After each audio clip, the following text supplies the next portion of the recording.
Okay guys, so we're here in the classroom and this is our AC machine. This is our working AC system that we have right here. So we've covered this guy before, but I just want to go over some of the components and show you what the components in an AC system actually look like.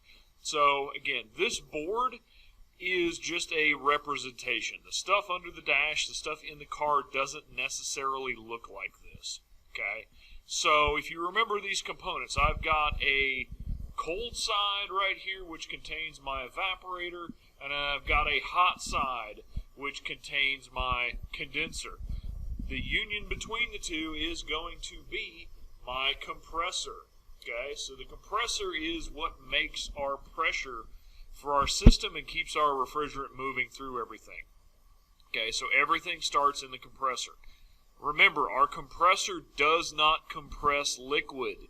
It only compresses a gas because liquid does not compress. Okay, that's why we use liquid for hydraulics or brake systems or things like that. Liquid does not compress. Vapor does. So everything going into our compressor is going to be vapor. Everything coming out of our compressor is also going to be vapor. And then that vapor is going to come over and go into our condenser. And our condenser is going to be located where? The front of the vehicle. This is what is in the front of our radiator on the majority of vehicles. So if I come and I look at this, you can see our inlet to our condenser right here is mostly vapor. Okay, you see a little bit of stuff moving right there. That is oil moving through our system, because even our vapor carries oil, and the oil is what lubricates our compressor. As we move down our condenser right here, if I shine the light right here, hopefully you can see this, we've got vapor and liquid. And then if I move to the bottom, you see I've got pretty much liquid down here. There's a few air bubbles moving through it, but I've got liquid. So literally my condenser starts with a vapor and condenses down to a liquid. How does it do that? Heat exchange. It dispels or displaces the heat. The air moving through the front of the car picks up our heat and carries it away from our condenser. Because remember, we have heat transfer going on in an AC system. So the air moving through the front of our car carries the heat away from our condenser, and that allows us to go from, again, full-on vapor to pretty much a liquid down here coming out. Then our liquid travels up and through our system, comes out right here to our receiver dryer. And our receiver dryer, if you recall, is a storage device for excess refrigerant. It also has desiccant inside of it to dry out the refrigerant, to remove any moisture if it ever gets into the system. And it also stores excess oil as well. And if we look at the side of this, you can see right here we have liquid in our little sight glass right here. Now, no, you're not going to have this sight glass on a car, but this example, you see the liquid, the fluid level changes. That's liquid refrigerant. So as it is needed, it gets pulled out of our receiver dryer or it gets added to. This helps maintain a nice, even, consistent flow through our system. So then from our receiver dryer, our refrigerant, still liquid at this point, follows this all the way down here, down to our TXV, or our thermostatic expansion valve. So we have liquid on one side of our valve, and we have gas or vapor coming out on the other side. Now you see there are a few bubbles moving through here. You see a lot of condensation. It's humid in here today. But you also see some liquid moving through here. Not everything gets evaporated or turned completely into a liquid through our thermostatic expansion valve. We still have some liquid refrigerant starting to move through our evaporator. And then as it moves through our evaporator, that is when it boils off and turns into a gas. You see here in the center of our evaporator, we've got still a few little bubbles coming through, if you can see that. I've got a little bit of condensation forming because it's cold air coming through here. But we have mostly gas, mostly vapor moving through. And then you see up here at the top, we're pretty much all vapor. Now, it may look like bubbles moving through there, but again, that is our oil moving through our system. But it's completely vapor coming out of our evaporator. Because you remember, our evaporator is what's under the dash. Our evaporator is where the heat from inside of our vehicle or the incoming air is cooled. We remove the heat from the air. So then once it leaves our evaporator, we come back down into our compressor, because again, we have vapor going into our compressor and then vapor coming out of our compressor. And that vapor then goes to the condenser. It gets condensed back down into a liquid, and our cycle begins again. So this is the refrigerant cycle. All right? Don't forget our pressures up here. Our low side pressure is, look, about 35 psi. This is the pressure in our evaporator. Our high side pressure, this is the pressurized vapor going into our condenser. Look, we're about 170, 175 psi. Okay, so we're very high pressure going into our condenser and also coming out of our condenser. So that's why the condenser side is the high pressure side. Our low pressure side is what is coming out of our evaporator. Okay, so high pressure side, low pressure side. Look at our temperatures. Remember our temperatures right here too. We've got 46 degree air coming out of our evaporator. That's so nice. But our condenser, we've got 127 degrees in our condenser. So we've removed quite a bit of heat out of our system, and literally all we're doing again is removing heat from inside of our car and putting it outside of our car in the condenser so that the air blowing through our radiator, blowing through the front of our car, can carry it away. But again, this is our AC system right here. So now let's look at some of our system components. Alright, so our system components here for our basic AC system. Well, we've got to have refrigerant and we've got to have oil in our system. So you see right here I've got a can of R134A. Again, this is the most common. This is what we're going to be using the most in most automotive vehicles. We could have R12, which if you recall I said was phased out before 1996. We could use R12. The car that we'll watch later where I'm showing you the system on the vehicle, it was formerly an R12 car that's been converted to R134A. But R134A is the most common that we use today. There's also a 1234YZF, and there's several others under consideration. We also have compressor oil. Now this can be PAG, this could be ester. It just depends on the manufacturer. And then back there we've just got a generic like you would go to an auto parts store and buy, but it's basically R134A in a fancy can with some other stuff added. Our compressor right here, this is our AC compressor. Again, this is what is moving the vapor through our system. Okay, so everything that enters and exits this compressor is still vapor. So we have an inlet port and an exhaust port, or a suction port and a discharge port. Our compressor is belt driven by a belt on our engine. And when the compressor is not engaged, let me slide this over. Turning right now, our compressor is not spinning because we have an electromagnetic clutch that is engaged when we want our AC compressor to run. And what that does is we send an electrical charge to this clutch.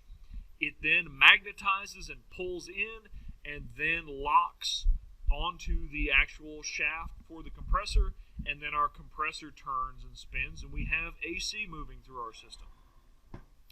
Some compressors also have a pressure sensor on them to gauge what the pressure is inside of the AC compressor. It's a protection device. If we have too much pressure, it turns the AC off.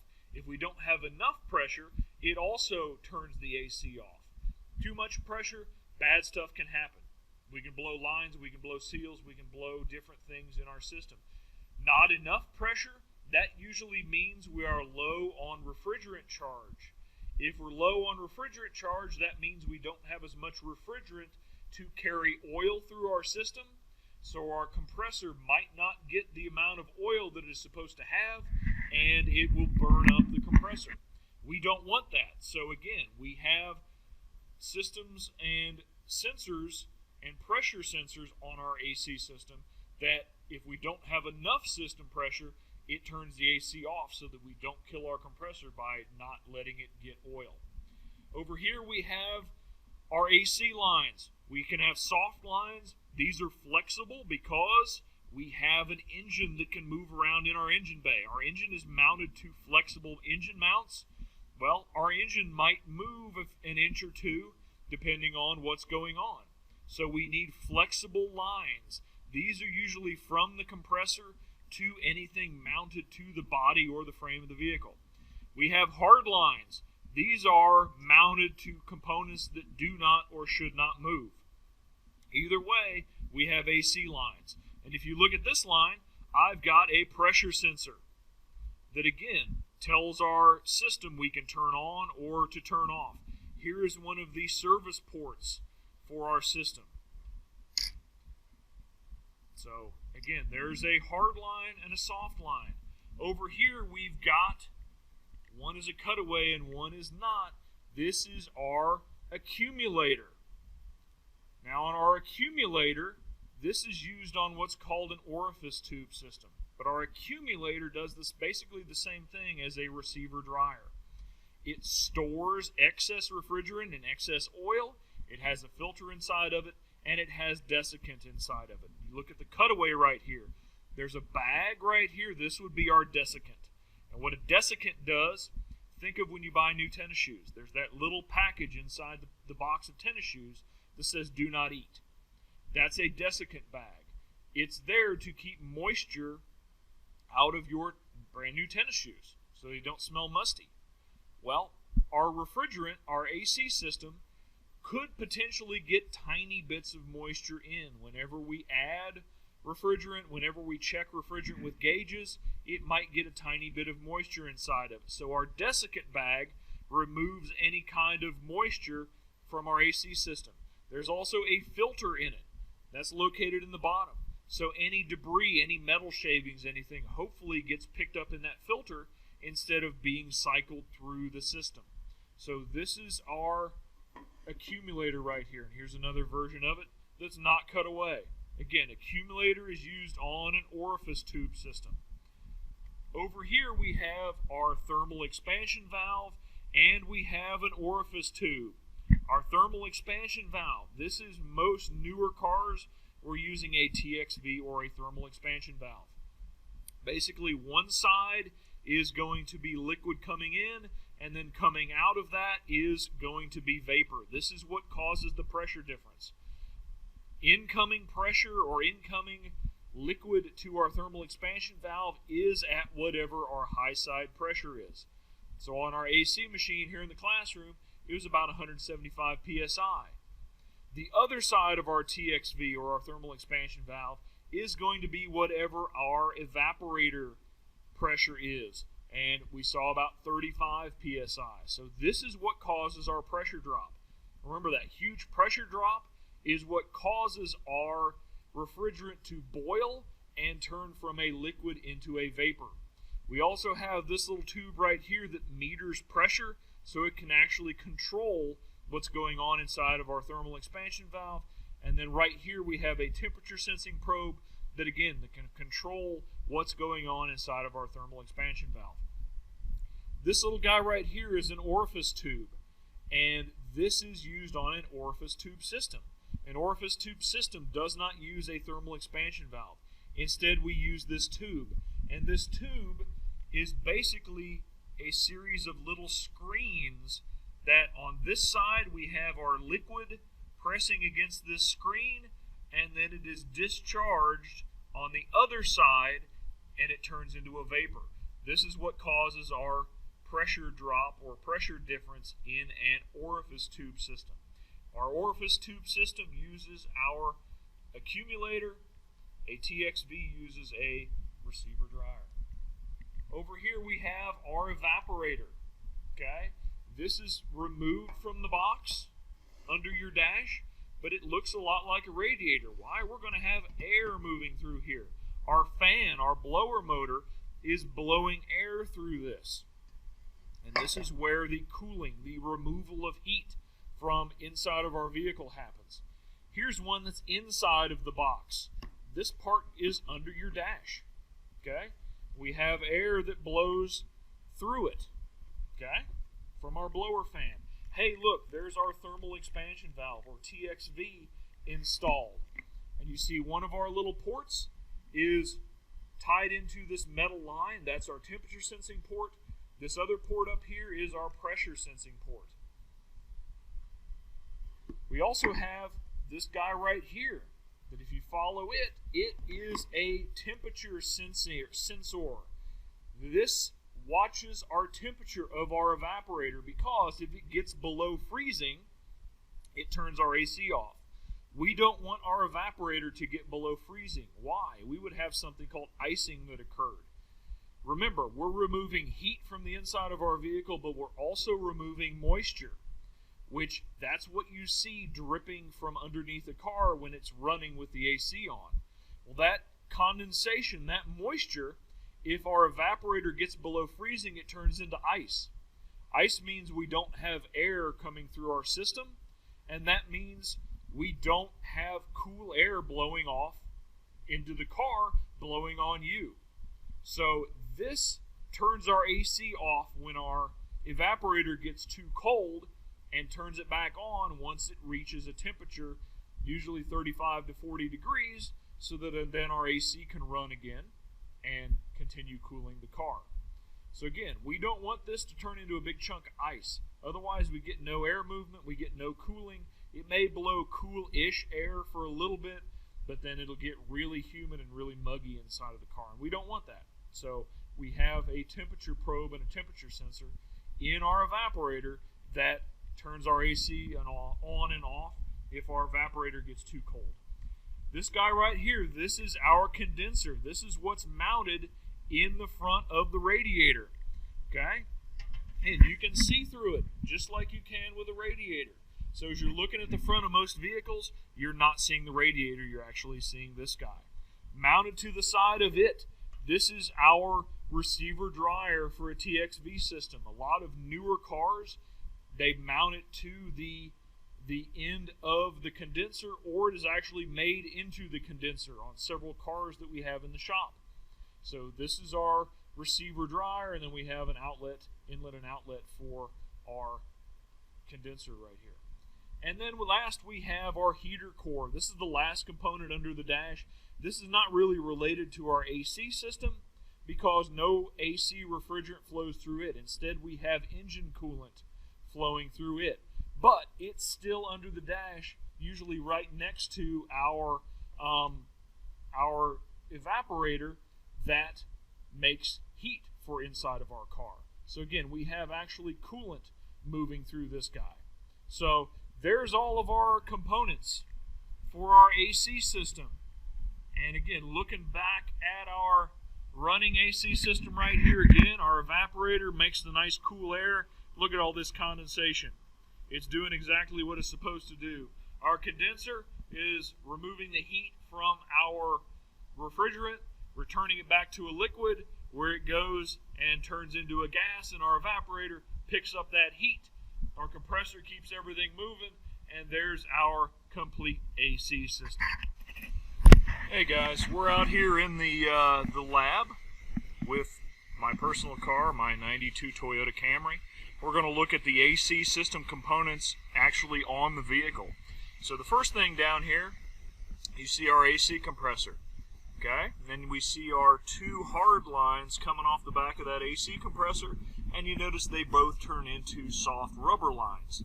The reason for that, again, is our engine rocks back and forth as the car is moving, so we cannot have just hard metal lines. We need some flexibility. And you look up here, one line goes to this little bit of a junction box right here.